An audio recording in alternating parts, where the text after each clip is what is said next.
없죠. 그러면 자, 왜 그러면 스몰 프렌치 카테타에 왜 우리 선생님들은 왜 그렇게 하시는가? 이렇게 보면 이 프렌치로 이렇게 집어넣으려고 하다 보니까 그렇죠? 잘 안 넘어가. 근데 1.6 프렌치로 해볼까? 쑥 넘어가네? 카테타 프로파일의 차이가 크죠? 디렉션 막 토크 잘 먹고 뭐 해도 프로파일을 이길 수가 없어요. 그건 사실이야. 일본 마이크로 카테타들이 워낙에 좋아. 그래서 뭐 여러 가지 옵션들이 있으니까 생각을 좀 해봅시다.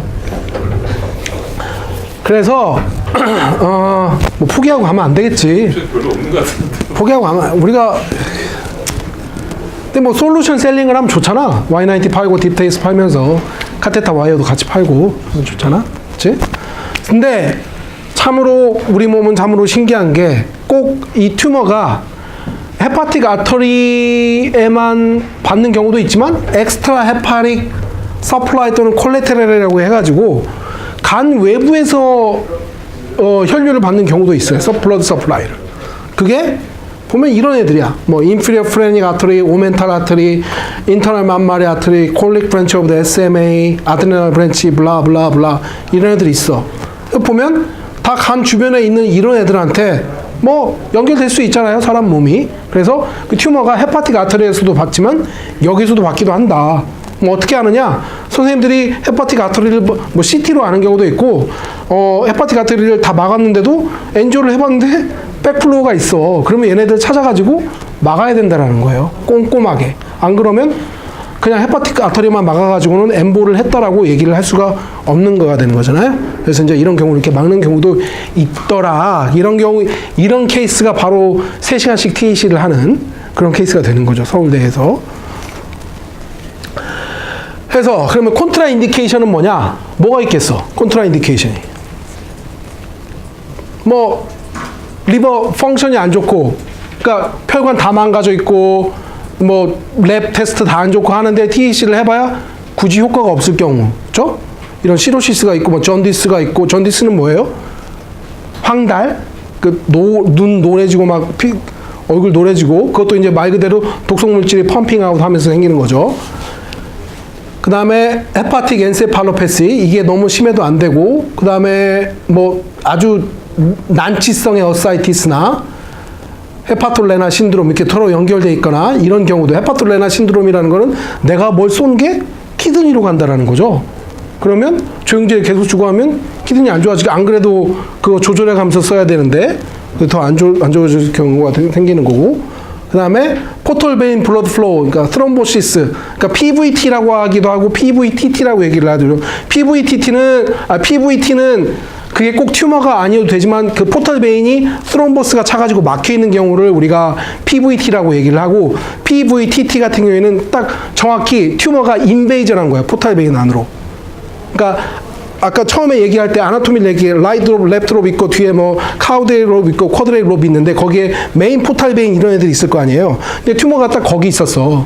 점점 자라. 그러면 걔가 포탈베인으로 넘어간다고. 튜머 인베이전이 돼요. 인베이전이 되면 그걸 우리가 PVT, 포털베인 튜머 스롬보시스라고 얘기를 해요.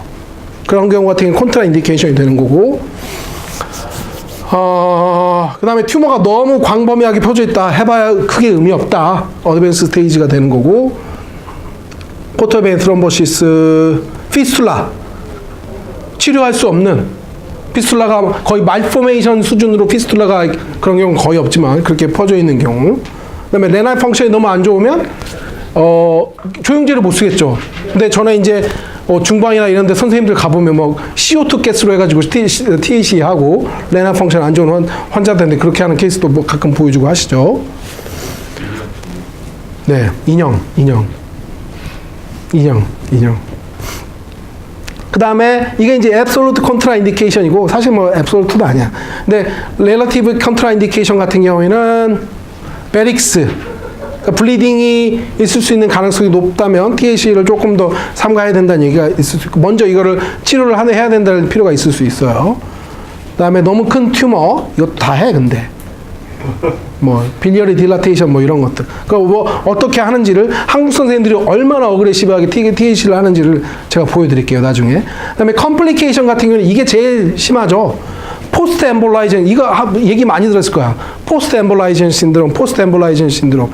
이게 선생님들이 THC를 끝나고 환자를 중환자실이나 아니면 뭐 암환자 병동에 2, 3일 동안 계속 킵하는 이유예요. 그리고 이걸 하기 싫어서 외국에서는 뎁테이스를 많이 해. 왜냐하면 이거 다 돈이랑 연결이 되게 미국은 입원비가 미국이나 뭐 몇몇 나라들은 입원비가 너무 비싸기 때문에 코스트가 안 맞아. 그러니까 그 사람들은 이런 컴플리케이션 없이 그냥 엠볼을 해서 환자를 그냥 집에 보내고 싶은 거야.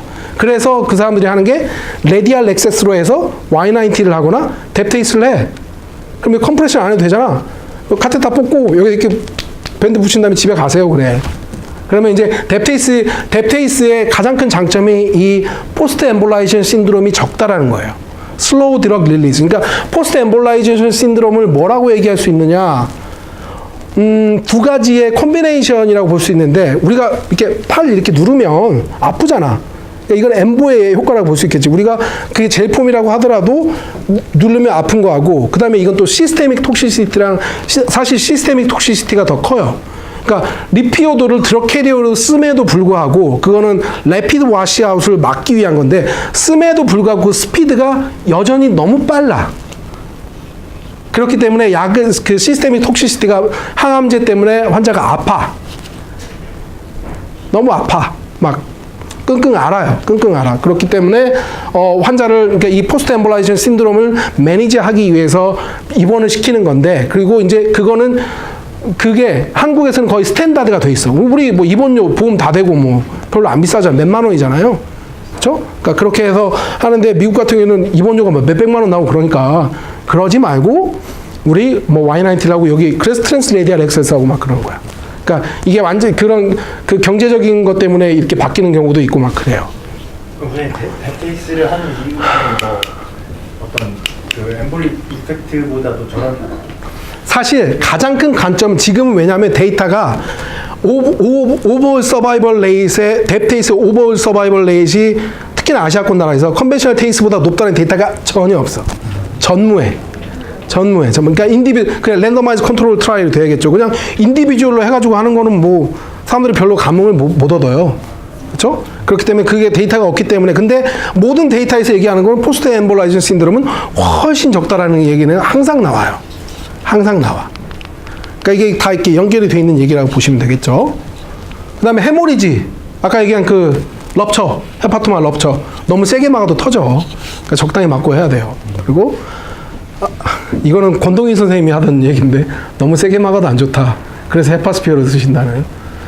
그 얘기 들으면서 이거 뭐 리버 SS가 생길 수도 있고 그다음에 헤파틱 디컴스 이건 이제 그 리피오돌도 쓰는 용량이 정해져 있습니다. 보통 20ml인가 그 리밋으로 정해놓고 왜냐하면 이게 오일 엠볼리즘이 생길 수 있어요. 리피오돌 자체가 오일이기 때문에 이게 어디로 날아가면 뭐 컴플리케이션이 생길 수 있다라고 해서 엠볼리즘을 좀 조심해야 되고 아까 얘기했던 뭐 이런 것들 이 컴플리케이션이라고 보시면 됩니다.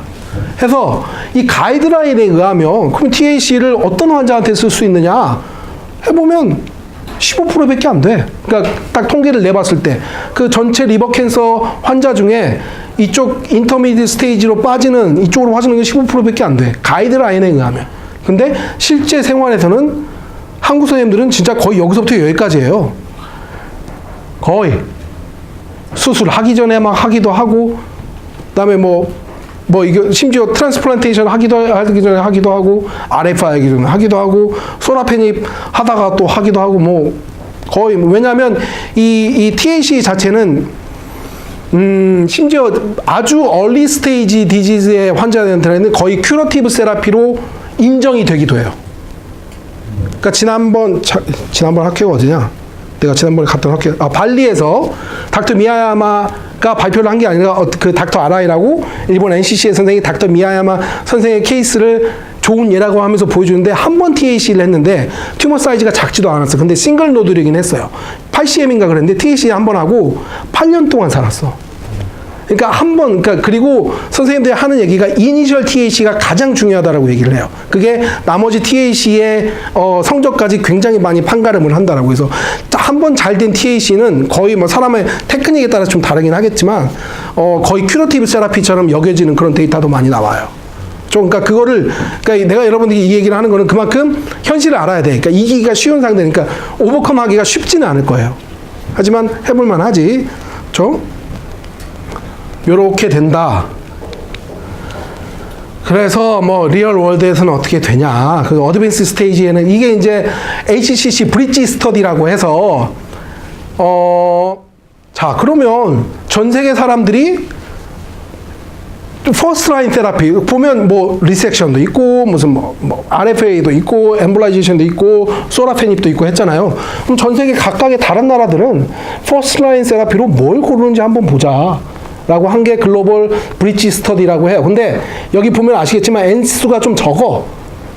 한국하고 일본에서는 딱 한 센터야. 그러니까 이거는 정확히 뭔가 보여주는 데이터라고 할 수는 없지만 어쨌든 간에 그러니까 퍼스트 라인 때 그러니까 가장 많이 하는 거, 두 번째로 많이 하는 거 이런 걸 다 레코드를 한 거예요. 그래서 보면 자, 이거 봅시다. 노스 아메리카에서는 보면 뭐가 많아? 리섹션이 많네. TAC도 많고 뭐 여러 가지가 섞여 있죠. 차이나 보니까 TAC가 많네. 그래서 여기 보면 어떤 나라가 됐건 TAC는 다 한다라는 거야. TAC는 다 첫 번째 아니면 두 번째 많이 하는 프로시저 중에 하나라는 거죠. 그만큼 TAC 숫자가 굉장히 많아요. 그리고 한국 봐. 어마어마해. TAC 제일 많이 해. 일본보다 많이 해요. 그러니까 이거는 아까도 말했듯이 일본 한 센터, 한국 한 센터이기 때문에 좀 정확한 표본을 보여주는 건 아니지만 어쨌든 충분히 많이 한다는 거 보여주는 거고, 요것도 스테이지에 따라서도 스테이지에 상관해서 아까 얘기할 때는 우리가 분명히 요걸 하면 여기에다만 할 수 있다며. DAC는 그거는 가이드라인이고 실제로 임상에서 할 때는 보니까 다 하잖아. 어드밴스 스테이지에도 다 하잖아. 그게 뭐 포털베인 인베이전이 있건 뭐 엔세팔로패스, 그게 너무 시비어하지 않으면 해준다라는 거예요. 왜냐하면 잃을 게 별로 없기 때문에. 그리고 이 IR들의 스킬이 굉장히 높아. 그래서 그거를 그렇게 리버 펑션을 떨어뜨리지 않으면서 TAC 할 수 있는 능력들이 다 있기 때문에 한다라는 거예요. 그렇죠? 이런 식으로. 그래서 이제 AP 가이드라인인데 여기 보면 굉장히 컨서버티브하죠. 여기 보면 수술이 알 수 없고 라지 멀티포컬 HCC의 베스큘라 인베이전. 베스큘라 인베이전이 뭐야? 오와 엑스트라 헤파릭 스프레드, 이게 무슨 말이지? 베스큘라 인베이전이 뭐고 엑스트라 헤파릭 스프레드가 뭔 말이에요? 어떤 게? 엑스트라 메타스테틱, 이 엑스트라 헤파틱 스프레드라는 거는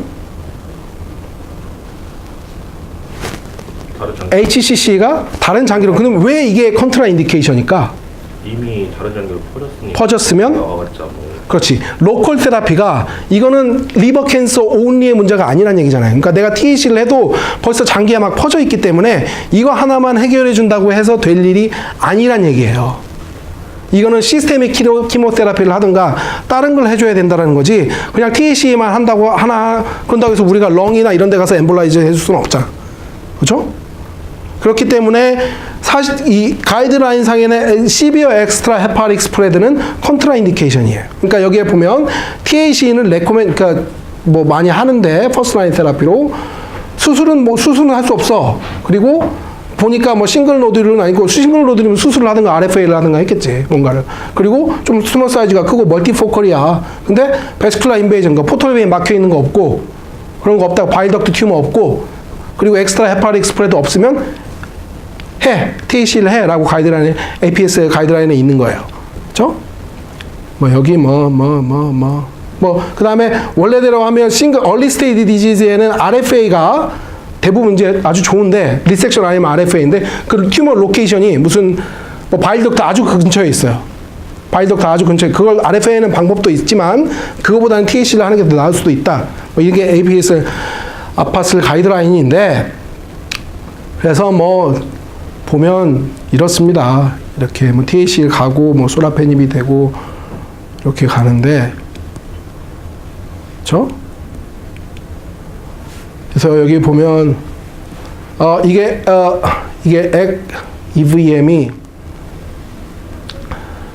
EVM이 엑스트라 베스큘라 메타스테이트, 그러니까 그 엑스트라 헤파릭 스프레드랑 같은 말이에요. 그렇게 해서 뭐 여기 가이드라인에 보면 TAC 별로 할 만한 사람이 별로 없어요. 그렇죠?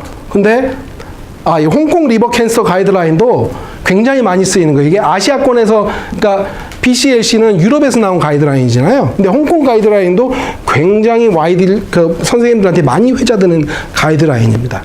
그러니까 BCLC 다음에 나온 거고 아시아에서 나온 데이터이기 때문에 조금 더 어그레시브해요. TAC 하는 데 있어서. 보면 홍콩 가이드라인을 보면 자, 뭐라고 했는지 봅시다. 비슷하죠? With no vascular invasion, extra, 아까 거기랑 똑같아요. AP 가이드라인이랑. 근데 TAC는 서바이벌 베네핏을 줄 수도 있다. With minimal portal vein invasion. 말이 약간 바뀌네요. 그렇죠? 아까는 포털 베인 인베이전, 그러니까 베스큘라 인베이전 있으면 하지 말라고 그랬잖아. 그 APSL 가이드라인이나 BCS에서. 근데 여기 말이 약간 바뀌네. 해보니까 이게 미니멀 포털 베인 인베이전은 할만하더라 라고 얘기가 말이 약간 바뀌죠.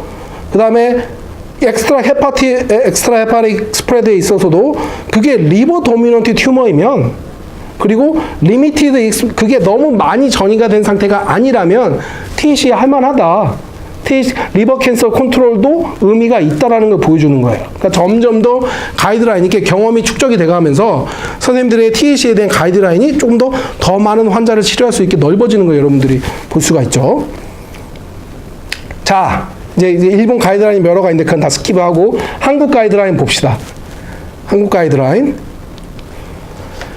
그래서 여기 보면 이제 뭐 T1이 있고 뭐 여러 가지로 튜머 로케이션에 따라서 뭐 몇 개냐, 리버 펑션이 뭐냐, 베스큘라 인베이전이 있냐라고 딱 해서 봤더니 한국 가이드라인 2014년에 발간된 걸 보니까 PS가 좋고, 그 다음에 메이저 베스큘라 인베이전이나 엑스트라 헤파릭 스프레드가 없는 환자한테 좋다.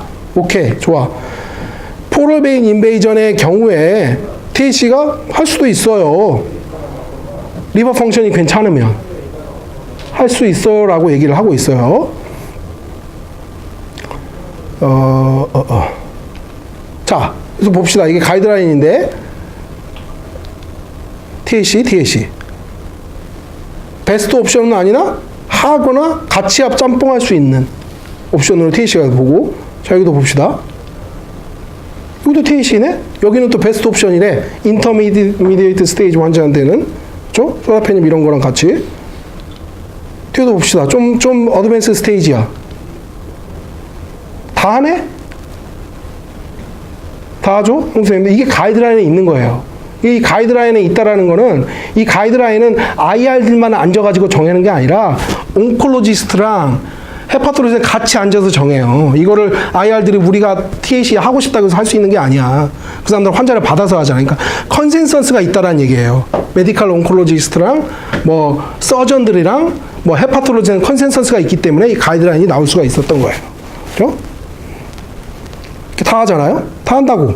뭐 이렇게 붙어 있건 떨어져 있건 다 해. 심지어 여기도 봐봐. 이거 뭐 굉장히 어드밴스 디지즈인데 베스트 옵션은 소라페닙이야. 근데 소라페닙이 약점이 뭐래? 이게 무슨 약이라고? 엔티엔지오제네시스 약이고 환자 컴플라이언스가 굉장히 떨어져요. 이거 선생님들이 쓰기 싫어해. 그러니까 TAC를 한다고. 할 수도 있다. 환자 컨디션에 따라서. 그렇죠? 이것도 보면 중국에서 나온 스터디인데, 포털베인, PVTT, 튜머 스럼보시스 환자에 있어서 아무것도 안 한 것보다 TAC를 해주니까 훨씬 낫더라. 서바이벌 레이시 훨씬 낫더라. 이것도 마찬가지로, 그렇죠? A랑 B랑. 그 다음에 이게 이제 굉장히 친숙한 이름이 하나 나오죠. 진욱청. TAC 메인 포털베인에 스럼보스가 메인 포털베인이 막혀있는 환자한테 TAC를 했더니 생각보다 괜찮더라 라는 논문이 서울대에서 나온 겁니다. 그래서 레디올로지에 실렸어요. 그죠? 굉장히 신뢰도가 높은 그냥 서포티브 케어보다 THC를 하니까 훨씬 낫더라. 이거는 차일드 퍼 클래스 A, 차일드 퍼 클래스 B를 얘기하는 겁니다. CTP는. 그죠? 메인 포탈 베인이 막혀 있어도 환자 상태가 아주 나쁘지 않으면 THC를 해주는 게 베네핏이 있다라는 거를 얘기를 해주는 겁니다. 메타 애널리시스를 봐도 다 THC 그룹에 페이버러블 하죠. 포토베인, 그죠? 메인 포토베인에 있어도 이것도 마찬가지고 그게 세그멘탈 포토베인이냐 메인 포토베인이냐 상관없이 다 페이버러블한 데이터를 보실 수가 있습니다. PS에 있어서도 PS 상태가 안 좋다고 하더라도 환자 상태가 안 좋다고 하더라도 이렇게 뭔가를 한 그룹에서 데이터를 이건 THC만 한 건 아니에요. 왜냐하면 골라야 될 옵션이 여러 가지가 있기 때문에. 근데 아무것도 안 한 것보다는 그리고 그 그룹에서 THC 그룹이 제일 많았고 했더니 훨씬 더 성적이 좋더라. 제가 이거 보여드리는 거는 그만큼 시장이 어마어마하다. 여러분들 IR 가보면 맨날 하잖아요, 선생님들. 그 사람들이 왜 그렇게 하겠어요? 환자 수는 줄어들어 가는데 인디케이션은 점점 늘려가는 거야. 더 많이 하고. 그렇죠? 이런 식으로. 차이퍼 클래스 C 환자에 있어서도 뭐 하이크도 하고 에블레이션도 하고 THC를 했더니 안 하는 것보단 낫더라 라는 얘기가 나와 있는 걸 보실 수 있습니다. 질문. 여기까지 HCC. 질문. 내가 THC를 프로모팅 하는 게 아니고 우리 다 같이 게르베로 가자는 것도 아니고 자리도 없대. 어? 그게 아니라 시장이 저렇게 있다. 우리가 그게 Y90가 됐건 Y90는 사실 Y90의 포텐셜은 진짜 어마어마해요. 이거는 뭐 포탈베인 꽉 막혀 있어도 해도 돼. 포탈베인 트모시도 막혀 있어도 해도 되고 얼리 스테이지에 해도 좋다는 논문도 나오고. 근데 이제 한 가지 모자란 거는 이 세라스피어가 아니라 서스피어가 RCT를 했는데 페일을 한 건 있어요. 그 2년 전인가? 그 데이터가 나와가지고 사람들이 에이 뭐 Y90도 못하겠네 그런 거 데이터가 나왔는데 데이터는 뭐 점점 더 나올 거고 Y90의 포텐셜이 어마어마해. 근데 뎁테이스도 뭐 하는 거에 따라서 그러니까 여러분들은 다 가지고 있으니까 향후에 다 가지고 있으니까 여러 가지 옵션을 가지고 어프로치를 할 수가 있죠. Y90 너무 비싸고 그죠? 2,500만 원, 25,000불 막 이러는데. 질문 없어요? 오케이. 그럼 MCRC. MCRC는 엠보 케이스를 거의 못 볼 거야. 거의. 그러니까 대부분 이 가이드라인의 그건 글로벌 가이드라인이에요. 그러니까 외국 같은 경우에는 MCRC 엠볼라이제이션 특히나 동남아 나라에서는 좀 하시는데 일본, 한국에서는 거의 안 하세요. 근데 좀 참고로만 좀 보세요. 이렇게 해서 보면 이렇게 여기 있던 게 막 날아가는 거죠. 리버 갔다가 막 렁에도 갔다가 브레인에도 갔다가 혈관을 통해서 림프 노드를 통해서 이렇게 가는 거예요. 그게 이제 MCRC인데, 그러니까 메타스테틱 리버 캔서인데 그 오는 주요가 거의 절반 정도가 콜로렉탈 캔서. 그리고 나머지가 막 렁이나 판크레아스나 브레스트나 어더가 있다 하는 거 정도 보시면 되고.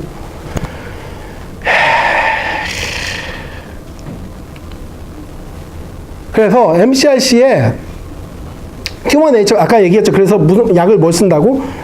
저기 THC 할 때 HCC에는 뭐 썼죠, 선생님들? 독솔로비신, 독스라고 얘기하죠. 독솔로비신, 아드레나마이신. 아산 같은 경우에는 시스프란틴 인젝션도 많이 하시죠.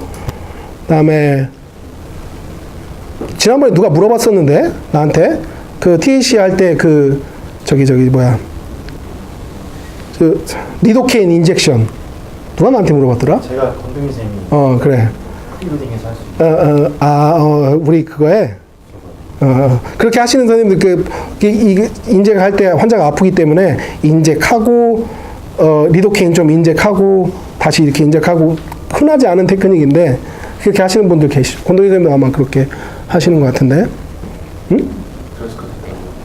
그냥 그 아토리아도 그냥 리도케인 좀 섞어가지고 주는 거야. 저기 셀라인이랑 섞어가지고 훨씬 덜 아프대. 그 일본의 닥터 다나카도 그 테크닉을 쓰더라. 그래서 뭐 어쨌든 근데 여기 보시면 이 폴폭스하고 폴필이라는 게 이제 이거예요. 이게 가이드라인이에요. 퍼스트 라인 테라피, 세컨드 라인 테라피, 서드 라인 테라피. 자, 폴필이나 폴필이 여기 IR 라인은 이리노테칸을 말합니다. 그러니까 이리노테칸이랑 다른 안티캔서 드럭이랑 막 섞는 거야. 여기 옥스는 옥살리플라틴. 오, 좀 배우신 분인데? 뭐, 그래가지고, 옥살로플라틴이랑 섞어서, 그것도 이제 또 다른 그 인디케이션 되어 있는 약제를 섞어서 이렇게 하다가 얘가 말이 안 되면 여기로 넘어가. 그게 안 되면 또 다른 거랑 섞어. 그러니까 계속 시스테믹 키모세라피. 그러니까 THC가 끼어들 그게 없어요. 근데 제가 알기로는 BTG도 그렇고, 서스피어도 그렇고, Y90 트라이얼, 글로벌 트라이얼이 지금 돌아가는 게 있습니다. 그러니까 우리나라 한국 병원들은 HCC 트라이얼에 인롤이 돼 있고, 근데 글로벌 트라이얼이 그 타겟팅은 퍼스트 라인 세라피가 아니라 세컨드 라인 세라피로가 두기 위하여서 지금 글로벌 트라이얼이 되는 게 있어요. 만약에 그게 성공을 하면 뭐 크게 성공할 수 있겠죠. 그걸 돌아가는 게 있고, 그러니까 참고로만 알아두시면 돼요. 여기까지. 다음에 이제 물건 얘기 할 거니까 물건 얘기는 뭐 대충 하면 돼.